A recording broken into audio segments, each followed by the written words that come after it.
Doctor Yasmin Rashid साहबा, हमें पता चला है कि पंजाब असम्बली का इजलास बुलाया जा रहा है, कौमी असम्बली का इजलास भी बुलाया जा रहा है। तो आप क्योंकि पंजाब असम्बली की मेंबर है, तो ये बताइए कि पंजाब असम्बली का इजलास अगर बुलाया जा रहा है तो इजलास में जो अरकान असम्बली हैं उनको कैसे शरीक होना चाहिए, क्योंकि वो अकेले तो नहीं आते, उनके साथ ड्राइवर भी होता है, सेक्रेटरी भी होता है और भी अमला होता है, तो कैसे उनको शरीक होना चाहिए? मेरा ख्याल है जी, अभी जो इंस्ट्रक्शंस आई हैं हमारे सामने उसमें ये है कि 100 लोग जो हैं उसमें से मेरा ख्याल है 55 जो हैं वो ट्रेजरी के और 45 जो हैं वो अपोजिशन के लोग होंगे, और 4 दिनों के दरमियान सबको डिवाइड किया जाएगा।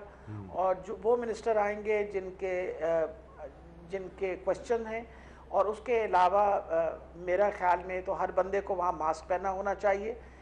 और उन्होंने ये भी कहा है कि जी एक बंदे के अलावा आपके साथ और किसी को नहीं आना चाहिए असेंबली की बिल्डिंग के अंदर। लेकिन बाकी दुनिया के अंदर इस वक्त वर्चुअल इजलास भी हो रहे हैं, जहाँ कुछ मेंबरान जो हैं वो घर पे से अटेंड कर सकते हैं, और कुछ मेंबरान जो हैं वो असेंबली के दरमियान में, ताकि आप तादाद असेंबली के अंदर बहुत कम कर दें। अब पंजाब की असेंबली का बिल्डिंग वैसे भी आपको पता है 100 से ज़्यादा बंदों के लिए बनी नहीं थी जी। और अब पिछले दिनों में अब हमारी तादाद जो है 300 से ऊपर है। तो ये तो बिल्कुल ही एडवाइजेबल नहीं है कि सारे वहाँ अटेंड करें, और मेरा ख्याल है स्पीकर साहब ने ऑलरेडी इस पर यही कदम उठाया है कि कम लोग आएंगे, और ताकि हर डिस्ट्रिक्ट रिप्रेजेंट हो जाए, और हर डिस्ट्रिक्ट से फिर इम्पॉर्टेंट ये चीज़ है कि वो जो कंसर्न मिनिस्टर्स होंगे वो वहाँ आएँ, और उनके पार्लियामेंट्री सेक्रेटरीज जो हैं। लेकिन ये कि ये मतलब एक लेजिस्लेशन भी एक हिस्सा है मुल्क चलाने का, और ये भी बहुत अहम है। लेकिन अगर हम इसमें मज़ीद कमी कर सकते हैं कि हम कि जैसे अगर पंजाब के 36 अजला हैं तो 36 ही लोग आएँ, नॉट मोर देन दैट। और फिर सबसे बड़ी ये बात है कि अगर कुछ लोग वर्चुअल उस पर कोशिश की जाए कि जी वर्चुअली अटेंड कर लें थ्रू स्काइप, और अपनी जो वो बात अब डिबेट के अंदर पार्टिसिपेट करना चाहें तो स्काइप के थ्रू भी पार्टिसिपेट कर सके। एंड आई थिंक आजकल के ज़माने में जिस तरह इतनी एडवांस्ड है आपकी सारी technology, I think we can do it. अगर आखिर मीटिंग्स भी तो हम करते हैं, इतनी बड़ी बड़ी मीटिंग्स करते हैं पूरे पाकिस्तान की, उसके ऊपर स्काइप के ऊपर, तो वाई कांट वी डू ये इजलास भी कर सकते हैं।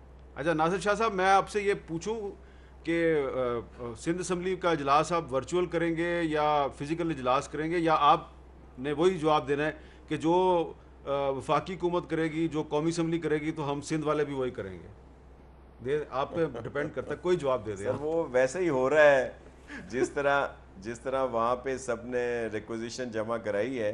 हमारे यहाँ भी सिंध गवर्नमेंट में भी सिंध असम्बली में आज रिक्वेजिशन जमा हुई है अपोजिशन की तरफ से, तो इजलास बुलाया जाएगा। उसका बहुत आसान हल है कि हर पार्टी की परसेंटेज वाइज जो है वो नाम दे दें, उनको बुला लिया जाए, और ज़ाहिर है जिन मिनिस्टर्स के क्वेश्चन आंसर हों उनको बुलाया जाए और एहतियात बरती जाए। सिर्फ ये सही है कि पंजाब असम्बली एक है जहाँ पे बहुत हम देखते हैं कि आपस में बैठते हैं बड़े, वो मिल के ज़्यादा गुंजाइश कम है।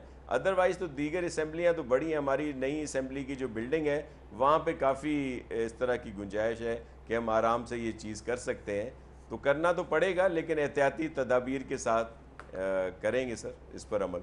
अच्छा, अब आखिर में एक बड़ा इंपॉर्टेंट सवाल है डॉक्टर साहब, ये नादरा के दफ्तर खुल गए हैं और हम देख रहे हैं कि लंबी लंबी कतारें लगी हुई हैं। आप ये बताएंगे कि आपके ख्याल में ये नादरा के दफातर जो हैं वो रैंडमली पूरे मुल्क में खोल दिए गए हैं और वहाँ पर रश लग गया, क्या करना चाहिए? देखिए इस पर दोबारा मीर साहब ये एडमिनिस्ट्रेशन का सारा काम है। हमारा इस्लामाबाद की इंतज़ामिया अच्छा, मैं इस्लामाबाद की बात अगर करूँ, अच्छा काम कर रहे हैं, थोड़ा मैनेजमेंट उनकी बहुत बेहतर है। और यहाँ पे भी गवर्नमेंट की मैनेजमेंट है कि आपने पहली बात ये कि सिलेक्टेड ऑफिसेज, अब यहाँ पे देखें मार्केट्स की बात हो रही है, जो अवामुन्नास ने जहाँ जाना है वहाँ गवर्नमेंट कह रही है सिलेक्टिव, और जहाँ पे गवर्नमेंट के अपने ऑफिसेज हैं यहाँ तो बड़े आराम से वो सिलेक्टिव ऑफिसेज खोल सकते हैं। आप अखबार में दे दें, सोशल मीडिया पे दे दें जनाब के फ़लाँ फ़लाँ शहर में फ़लाँ दफातर खुले हैं, और वहाँ पे इंतज़ामिया हो जो कि प्रॉपर एक सोशल डिस्टेंसिंग जिसे कहते हैं उसे आप मेंटेन रख के किया जा सकता है। दूसरी बात यह कि बहुत सारी सर्विसेज ऐसी हैं जो आप ऑनलाइन कर सकते हैं, जो पब्लिक इस वक्त अगर कोई अपनी चीज़ अप्लाई करना चाह रहा है, काफ़ी सारी चीज़ें हैं भी, कोई शनाख्ती कार्ड अप्लाई करना चाह रहा है, कोई पासपोर्ट बनवाना चाह रहा है, किसी को अपना बर्थ सर्टिफिकेट चाहिए, किसी को बे फॉर्म चाहिए, तो वो सारी आप ऑनलाइन दे दें। पासपोर्ट बनाने की क्या जरूरत है? पासपोर्ट बनवा के किधर जाएंगे नहीं, आप? मैंने सिर्फ एक मिसाल दी है कि कोई आपको अगर कोई भी कंसर्न काम है तो उसे पासपोर्ट का मैक्सिमम दफ्तर कोशिश ना ही करें खोला, ये तो बेहतर है। ऑनलाइन। पासपोर्ट की जरूरत ही नहीं है, आप ठीक कह रहे हैं, ट्रैवलिंग है ही नहीं मुल्क में इस वक्त, इंटरनेशनल सारी ट्रैवलिंग रुकी हुई है। ये डॉक्टर यास्मीन राजा साहब, आप इस पे कमेंट करेंगे? ये जो नादरा के दफातर खोले गए हैं, बहुत लंबी लंबी लाइनें हैं वहाँ पे और कोई सोशल डिस्टेंसिंग भी नहीं है, इसमें भी ये सिलेक्टिव हो सकता है कि एक शहर में मखसूस टाइम पर मखसूस जो दफातर हैं उनको खोला जाए, सबको एक टाइम पे ना खोला जाए?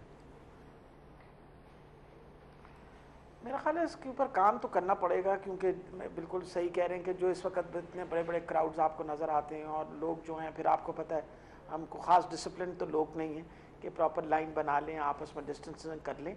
तो मेरा ख्याल इन सारी चीज़ों को अंडर कंसिडरेशन लाना चाहिए ताकि ये ओवर क्राउडिंग जिस तरह की होती है।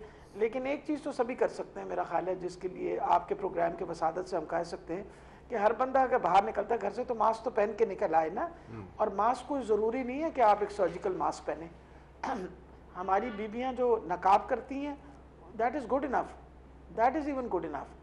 आप कपड़ा अगर मुंह पे कर लें, दैट इज़ गुड इनफ। वजह ये है कि ये डिजीज़ जो है ड्रॉपलेट इन्फेक्शन, जी अच्छा, ड्रॉपलेट इन्फेक्शन का ये होता है कि आप खांसें या छींकें या बात भी कर रहे हो तो मुंह से जो थूक के जर्रे निकलते हैं, this will carry this infection. तो आप अगर आप अपने आप को भी बचा सकते हैं और औरों को भी बचा सकते हैं फ्रॉम दीज ड्रॉपलेट्स।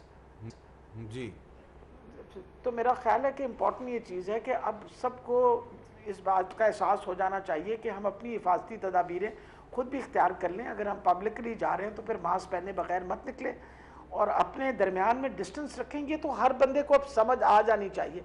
मेरा ख्याल शायद ही कोई ऐसा बंदा होगा जिसको अब पता नहीं है कि पाकिस्तान के अंदर कोरोना वायरस आ गया है और बार बार हुकूमत जो है वो हिफाजती तदाबीरें बता रही हैं।